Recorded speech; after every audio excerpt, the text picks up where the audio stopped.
कि आज मैंने अपने पूरे फैमिली के साथ वोट दिया है, तो आप सब भी ज़्यादा से ज़्यादा इसमें वोट करें। ये हमारा कर्तव्य है और हम देश के नागरिक हैं, तो ये हमने वोट करना चाहिए। जो हमारे देश की सेवा करे और मतलब किसी भी चीज़ की प्रॉब्लम ना आने दे, ऐसा एक अच्छा తొలి విడతగా 102 లోక్సభ నియోజకవర్గాల్లో ఇవాళ్ల పోలింగ్ జరుగుతోంది. 21 రాష్ట్రాలు కేంద్రపాలిత ప్రాంతాల్లో పోలింగ్ జరుగుతోంది.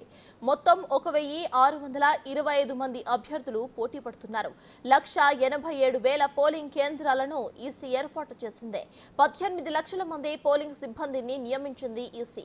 అలానే దాదాపుగా 16,63 లక్షల మంది ఓటర్స్ తమ ఓటు హక్కును వినియోగించుకోబోతున్నారు.